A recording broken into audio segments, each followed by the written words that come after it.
Audiolibros en 15 minutos. Suscríbete al canal y explora un nuevo libro cada día. La historia demuestra que un sistema financiero saludable puede mejorar vidas y fortalecer las economías. Hoy en día, el sistema financiero mundial se ha ganado la reputación de ser una de las causas fundamentales de muchos de los problemas del mundo. Pero no empezó así. El objetivo original de las finanzas era mejorar nuestra calidad de vida al facilitar la actividad empresarial. El sistema financiero nos permite comprar las cosas que necesitamos para vivir cómodamente, y conecta a las personas que necesitan dinero con las que pueden prestar dinero. También hace posible el negocio de los seguros, ya que nos brinda la oportunidad de protegernos de grandes desastres o emergencias, y nos permite organizar nuestros bienes personales para que podamos transmitirlos a las generaciones posteriores. Las hipotecas son otra parte de las finanzas que se beneficia mutuamente. Permiten que las personas sean propietarias de propiedades al solicitar un préstamo y, posteriormente, realizar pagos mensuales con intereses al prestamista como recompensa por conceder el préstamo. A mayor escala, un sistema financiero saludable puede beneficiar a la sociedad en su conjunto, lo que queda claro cuando analizamos el progreso que hemos logrado a lo largo de varios siglos. Fue un sector financiero fuerte que permitió a Gran Bretaña y los Países Bajos convertirse en potencias mundiales en los primeros días de la industrialización. A medida que las inversiones siguen llegando a los países en desarrollo, son las finanzas sólidas las que permiten que este dinero se distribuya y mejore el nivel de vida. También podemos ver cómo los sistemas financieros poco dinámicos de los países comunistas conducen al fracaso una y otra vez.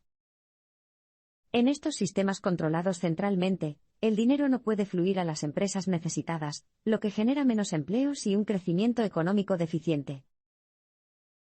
Sin embargo, a pesar de que la libertad capitalista ha llevado al tipo de industrialización próspera, que se convirtió en la piedra angular de la sociedad moderna, no todas sus innovaciones financieras han sido buenas. De hecho, algunos de ellos no nos han beneficiado en absoluto. Resulta que la industria financiera ha perdido de vista lo que es bueno y malo para la población mundial en su conjunto. Vamos a explicar por qué ha ocurrido esto en los siguientes parpadeos. El mercado de derivados ha hecho que las finanzas se alejen aún más de beneficiar a la economía real. En sus inicios, las finanzas se centraban en ayudar a las personas a obtener el dinero que necesitaban para hacer realidad sus ideas.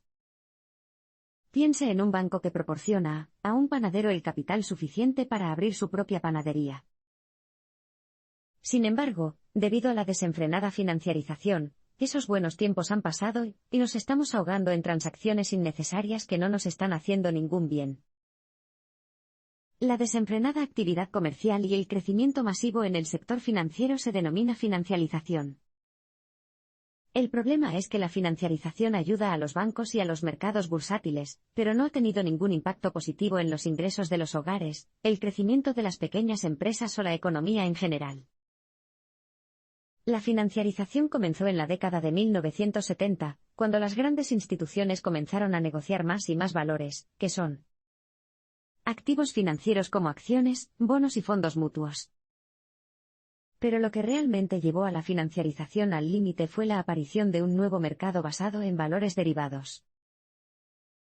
Los derivados son como los contratos que basan su valor en el rendimiento de otros activos. Según el contrato creado, una de las partes puede terminar beneficiándose de que el precio de un activo suba o baje, según el tipo de derivado del que se trate. Un tipo de derivado se conoce como permuta por incumplimiento crediticio, CDS, que permite a un banco protegerse contra el incumplimiento o la falta de pago de un préstamo o hipoteca por parte de un prestatario. En cierto modo, funciona como un seguro. La institución que invierte en el CDS promete pagar al banco en caso de impago, mientras que el banco promete reembolsarlos eventualmente, con intereses.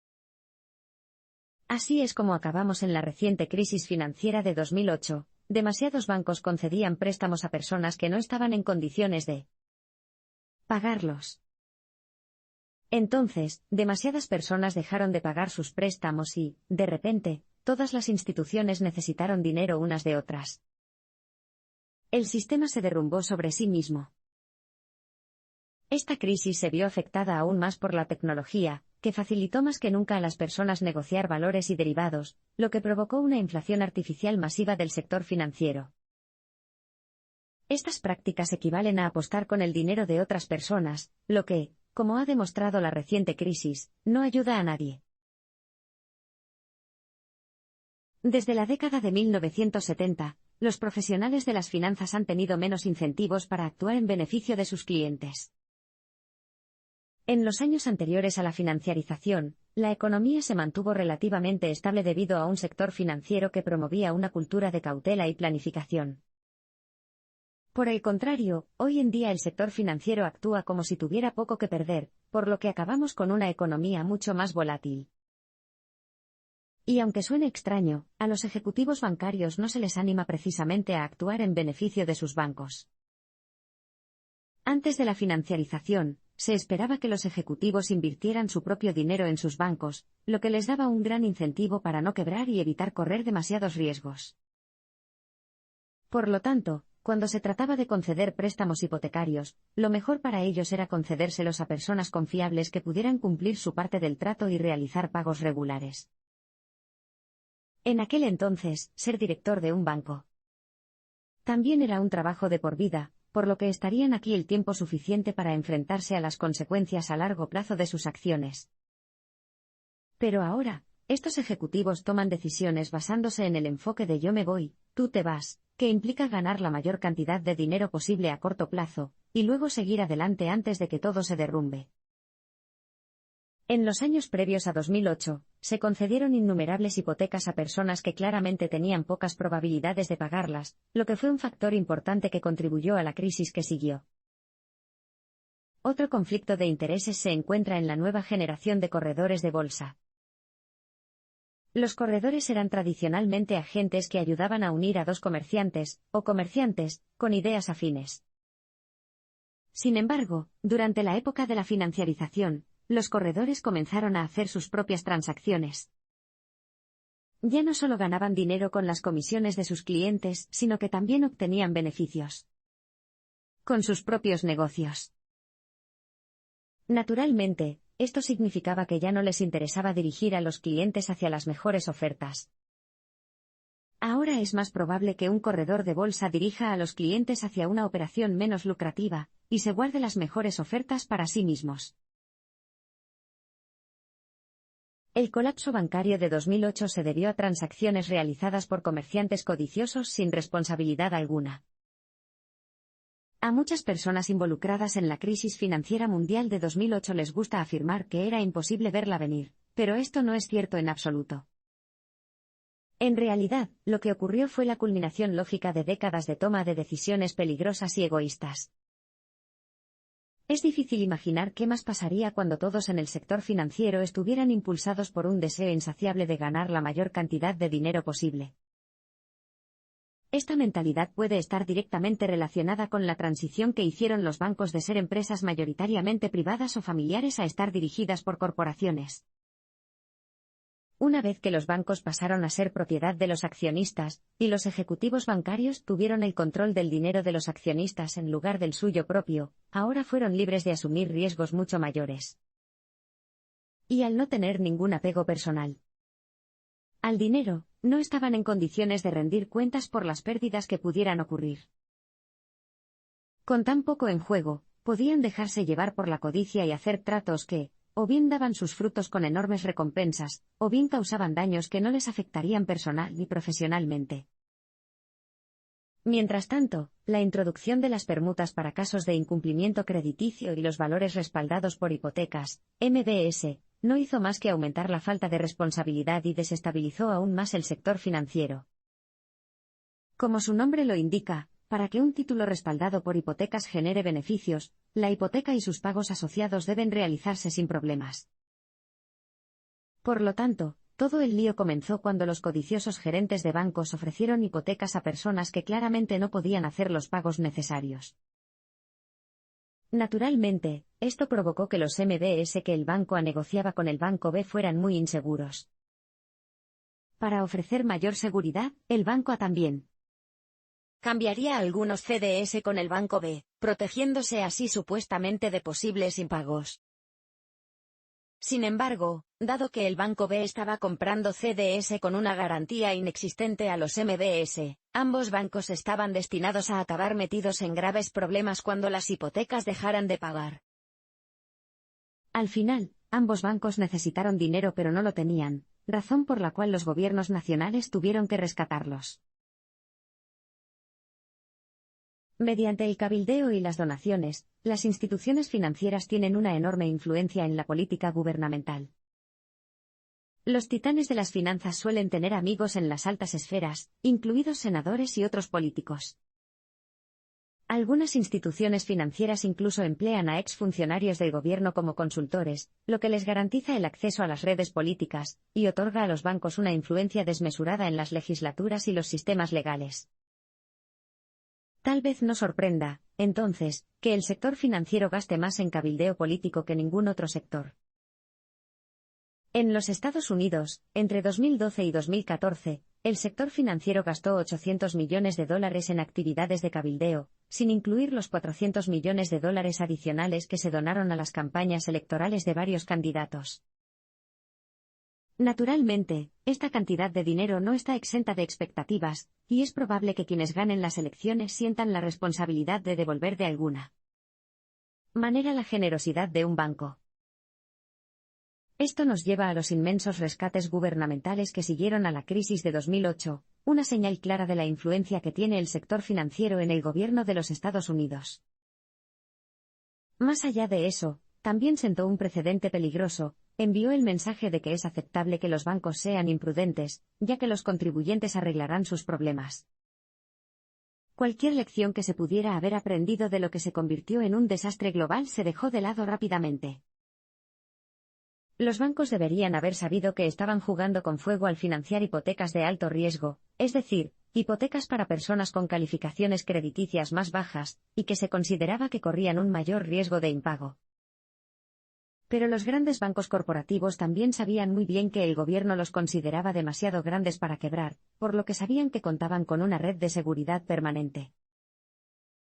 El sector financiero tiene otra ventaja importante a su favor, dado que la mayoría de las personas no entienden sus negocios complejos y su terminología confusa, es fácil que se salgan con la suya al tomar decisiones codiciosas e irresponsables. A menos que trabajes en finanzas, es dudoso que sepas lo que significan realmente palabras como subprime o derivado, y los comerciantes sin escrúpulos pueden utilizar esto a su favor cuando inventan excusas para explicar por qué perdieron todo tu dinero. Antes de 2008, muchas personas suponían que los profesionales bien remunerados de la industria financiera tomaban decisiones racionales. Sin embargo, la crisis reveló el comportamiento verdaderamente irracional y arriesgado que ha estado ocurriendo durante años. Lo triste es que ellos no pagaron por estas acciones, sino nosotros.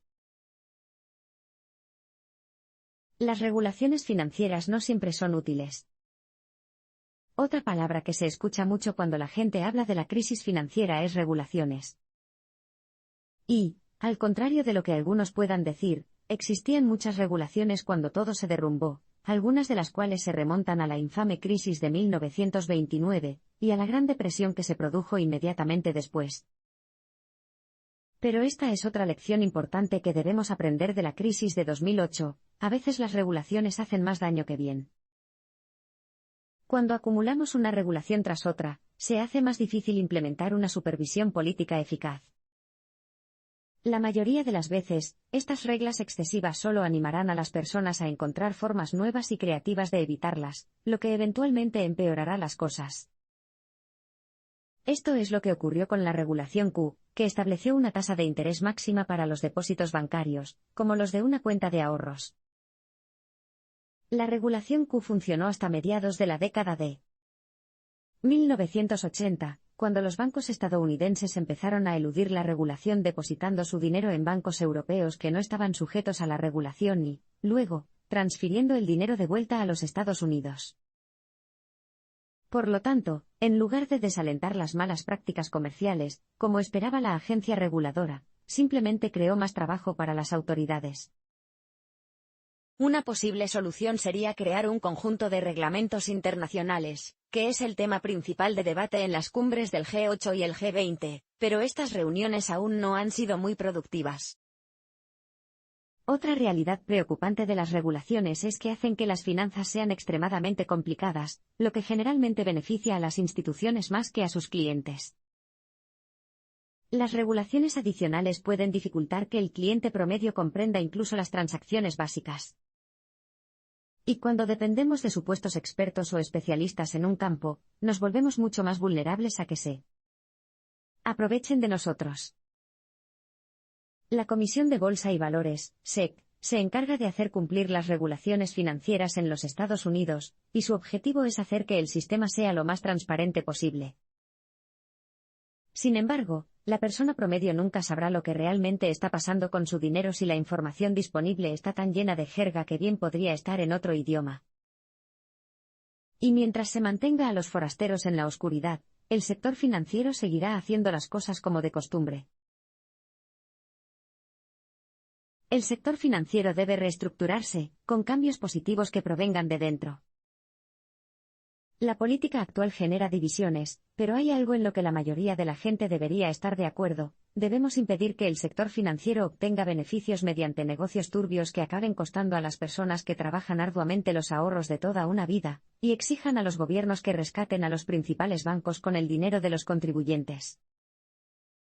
Si queremos asegurarnos de que no estamos entrando en otra crisis, necesitamos restablecer la confianza.